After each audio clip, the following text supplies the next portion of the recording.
जी अस्सलाम वालेकुम। Chef to की एरर्स स्टूडेंट्स आपसे कहा था बुक में हम शेयर करेंगे। ये हमारे जो मेरे जो करंट स्टूडेंट्स हैं उनको भी शक अटेंड करने की जरूरत नहीं है, क्योंकि उनको क्लासेस के अंदर ये बातें बताते गए हैं हम साथ साथ।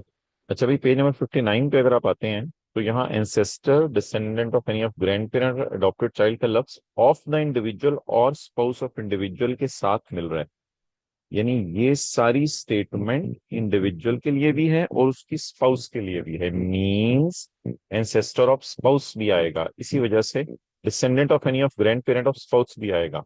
इंडिविजुअल का तो अपना आएगा जिसकी बात हो रही है उसके, तो इस फिक्रे को इस तरह आपने इस कॉन्टेक्स्ट में पढ़ना है। बहरहाल लेक्चर 115 हमारा हुआ है, उसमें डिटेल में इसकी डिस्कशन भी है, वो भी आप यूट्यूब से ले लेंगे और हम देख लेंगे, कोशिश कर लेंगे लेक्चर 115 का नीचे लिंक भी डाल दें।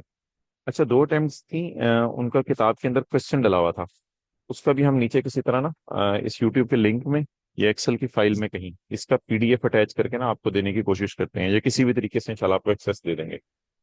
अच्छा, इन दो अटेम्प्ट्स का। अच्छा माय डियर, उसके बाद जो है वो अगर आप आगे चलें तो एओपी के चैप्टर के अंदर अगर आप आते हैं तो एओपी के चैप्टर के अंदर पेज नंबर 293 पे ये जो फिगर है 6300 वाली यहाँ आनी थी, क्योंकि आपको पता है कि ये ज्यादा वाला जो टैक्स है ये यहाँ पे आता है। और इसी तरह आप इस चैप्टर के अंदर अगर आप रहें तो एक सवाल था आंसर नंबर 1, इसमें माय डियर जो फिगर आ रही थी ना ये वाली 725475 जो मैंने हाईलाइट की हुई है, ये अगले सफे पे डिविजिबल इनकम में आनी थी 724463 की जगह। Okay my dear. अच्छा जी, इसके बाद अगर हम आगे चलें तो अल्लाह आपका भला करे। अम,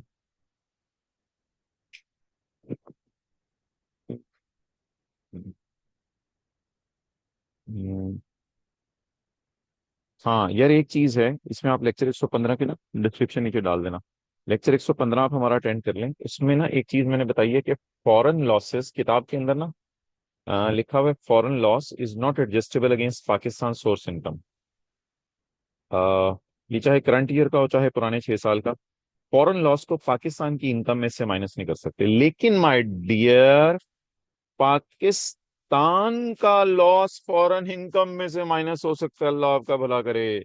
ये किताब में नई चीज हमने ऐड की है आई कैप से थोड़ी डिस्कशन करके। तो इसमें माय डियर अब आप ये कीजिएगा कि इस जो लेटेस्ट ये दो सॉल्यूशन अवेलेबल है ना, उनके अंदर भी मैंने एक छोटी सी चेंज करवा दी है। उसमें भी एक लॉस की एडजस्टमेंट थी, वो भी मैंने लेक्चर 115 में बता दी है, वो वहां से देख लीजिएगा।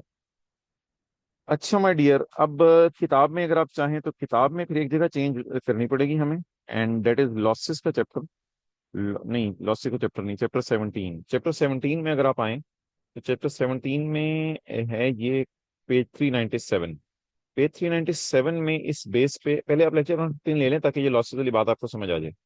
तो फिर पेज 400 पे ये वाली एडजस्टमेंट जो है वो एंड वाइस वर्सा उड़ा दें, बाकी बात ठीक लिखी हुई है।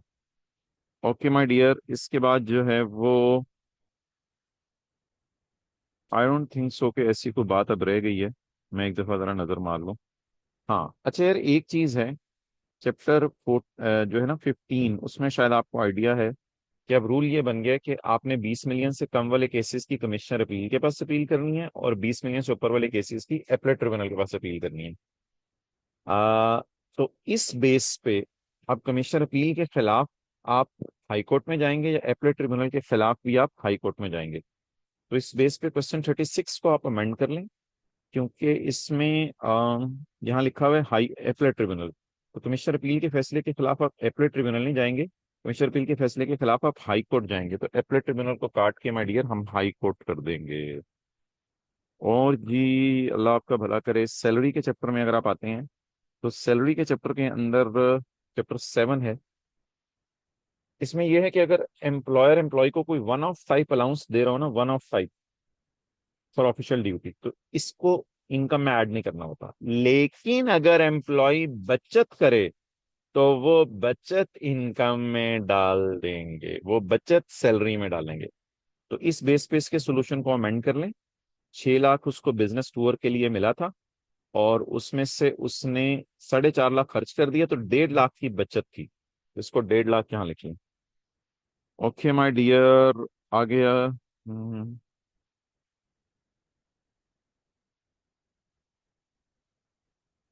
मेरा नहीं ख्याल आ गया और कोई चीज है।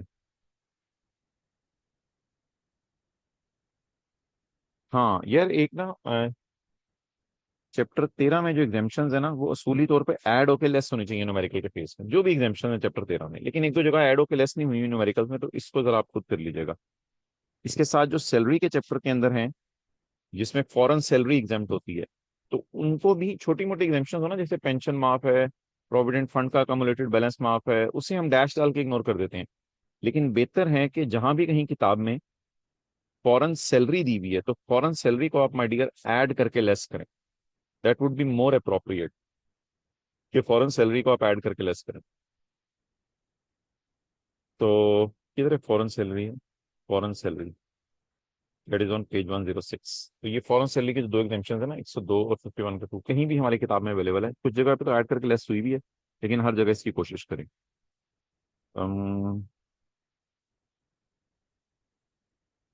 ठीक है माय डियर, और तो सच कोई चीज़ जहन में नहीं आ रही। बाकी अल्लाह आप हजरात को पास करे। हम्म,